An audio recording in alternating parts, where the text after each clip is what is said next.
જય ઉબા હનુમાન દાદા। તો ચાલો આજે તમને ઉબા હનુમાન દાદાનું સાનિધ્ય લઈ જાઓ।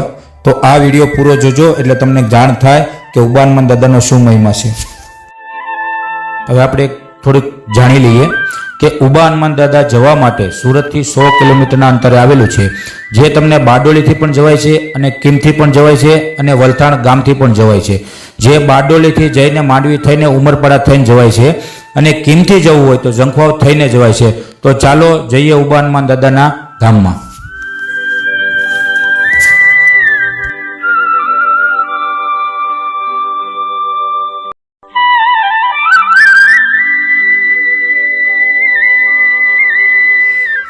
તો મિત્રો આપણે આવી ગયા છીએ ઉબા હનુમાન દાદાના ધામમાં। જો મિત્રો આ છે દાદાની જગ્યા જે તમને જોઈ શકો છો। તો પૂરેપૂરી જગ્યા જોજો અને પછી આપણે આગળ જઈએ।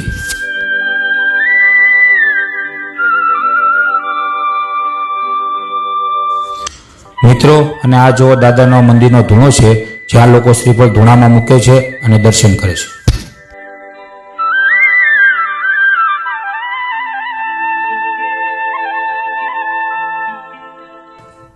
તો હવે આપણે જઈએ દાદાના મંદિરની અંદર, જ્યાં દાદા બિરાજમાન છે અને ત્યાં જઈને આપણે દાદાના દર્શન કરી શકીએ।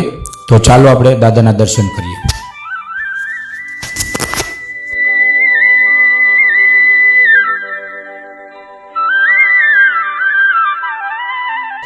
તો મિત્રો હવે આપણે આગળ જઈએ, જ્યાં શ્રી રામ લક્ષ્મણ અને જાનકી માતાનું મંદિર છે અને આપણે ત્યાં જઈએ શ્રી રામ લક્ષ્મણ અને જાનકી માતાના મંદિરના દર્શન કરીએ। તો મિત્રો હવે આપણે આગળ જઈએ, જ્યાં શિવજી ભગવાન બિરાજમાન છે, આપણે શિવજીના દર્શન કરીએ અને ત્યાંથી આપણે આગળ જઈએ અને દાદાનું મહત્વ જાણવાનું છે। ત્યાં આપણે હવે જઈએ જ્યાં ઘણા લોકો આસ્થા લઈને આવે છે અને જો મિત્રો હવે આપણે જોઈએ કે જે લોકો અહીંયા દર્શને આવે છે અને જે દાદાની પાસે માંગણી કરે છે અને દાદાને કઈ રીતે પૂછે, કઈ રીતે કરે છે એ તમે જોઈ શકો છો।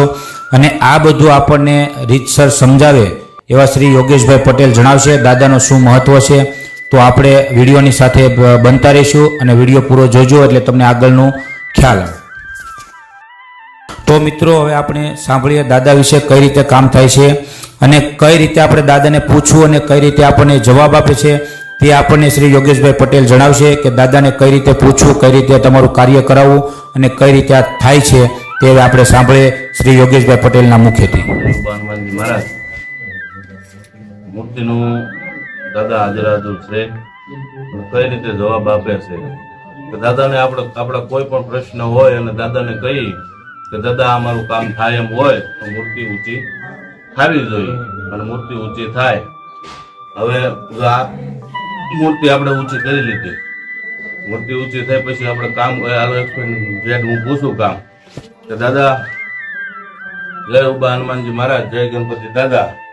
આ મંદિરની અંદર અમારે સેવકો દ્વારા હમણાં આપણા વિકાસના કામ માટે જે પતરાના શેડની સુવિધા કરવી છે અને એમાં દાદા તમે ભેળા હાલો એમ હોવ અને આ કાર્ય અમે સંપૂર્ણ રીતે કરી શકીએ। એમાં જો તમારો રાજીપો હોય તો દાદા મૂર્તિ ફૂલની ઘોડે ઊંચી ખાવી જોઈએ।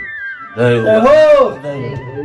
અને આની આ વાતની માથે જો દાદા તમારો રાજીપો હોય અને આ કાર્ય અમે સંપન્ન કરી શકીએ એમ હોય તો દાદા મૂર્તિ છોટી જવી જોઈએ।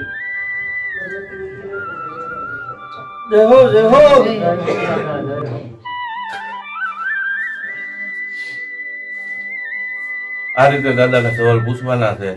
તમે તમારો ધંધાનો છે, સંબંધનો છે, કોઈ પણ પ્રશ્ન દાદાને પૂછી શકો છો, દાદા જવાબ આપે છે। આપણને જવાબ ન મળે તો દાદાની ટેકમાં આપણે શનિવાર રહી શકીએ છીએ, હનુમાન ચાલીસાના પાઠ કરી શકીએ છીએ। દાદા સૌનું કામ કરે છે।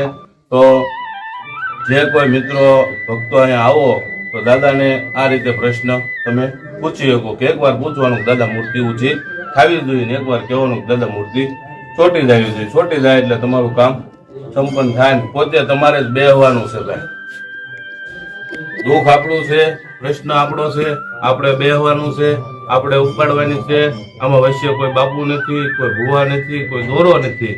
દાદા ડાયરેક્ટ દાદા એટલે તમારે સવાલ કરવાનો, દાદા તમને જવાબ આપે। બળ તમારે કરવાનું છે, કઈ રીતે તમે બળ કરો, કેટલું બળ કરો એ તો મૂર્તિ છોટે પછી તમે હદીના ફેફસા બહાર કાઢી નાખો તો એક ચોખાન દાણા હોય દાદા હલતા નથી, ત્યારે તમારો વિશ્વાસ બે। પણ ફરી વાર એટલી વિનંતી કરું છું ભક્તોને કે અહીંયા દાદાના દર્શને આવો ને ત્યારે ભાવથી હૃદયથી દાદાને પ્રાર્થના કરજો, કારણ કે જેથી શંકાનો રાવણ મરે ને બાપુ અને હૃદયથી પ્રાર્થના થાય ને તેથી આ દાદો જવાબ આપે છે ભાઈ. એટલે જેટલા ભક્તો આવો ભાવથી દાદાને પ્રશ્ન કરજો ને તમારે ઉપાડવાની અને તમને દાદા જવાબ આપે છે. જય સિયારામ, જય ઉપાડવાની. તો મિત્રો આપણે યોગેશભાઈના મુખેથી સાંભળ્યું દાદાની વિશેની માહિતી.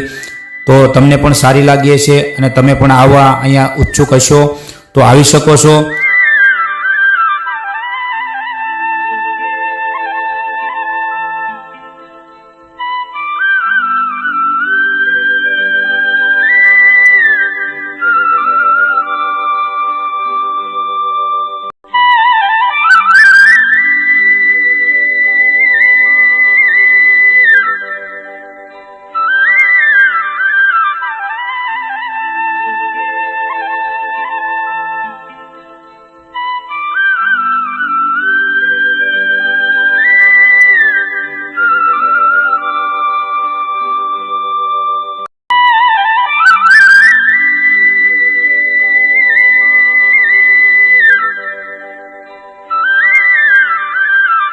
અને હવે તો ચાલો આપણે આગળ જઈએ જ્યાં એક ધૂણો છે, જ્યાં એક સંત આવે છે અને 3 દિવસ હવન કરે છે.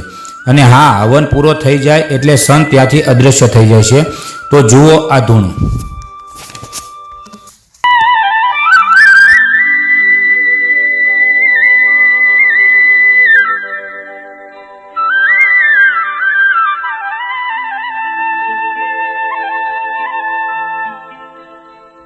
ચાલો મિત્રો આપણે આગળ જઈએ જ્યાં મુગલો જમાનાના શિલ્પ છે, જ્યાં હજુ મુગલો જમાનાની અનેક વસ્તુ મળી આવે છે.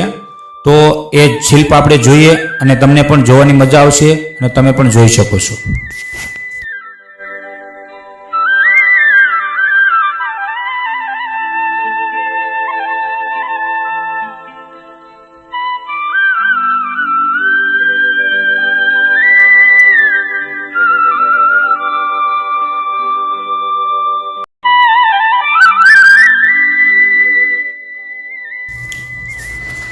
તો ચાલો હવે આપણે આખી જગ્યાના ધ્યાનથી નિહાળીએ અને દાદાની જગ્યાના દર્શન કરીએ અને ધ્યાનથી જુઓ કે આ જગ્યા કેવી છે. એટલે તમે આવો અને અહીંયા દાદાના દર્શન કરો અને પાવન થાઓ.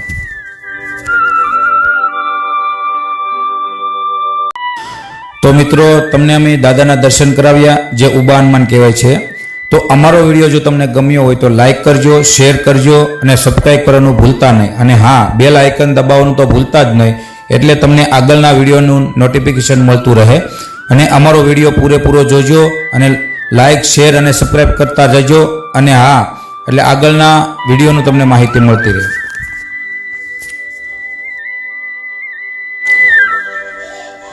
જય હિન્દ, જય ભારત, જય ગુજરાત, જય ઉબાન માંદા.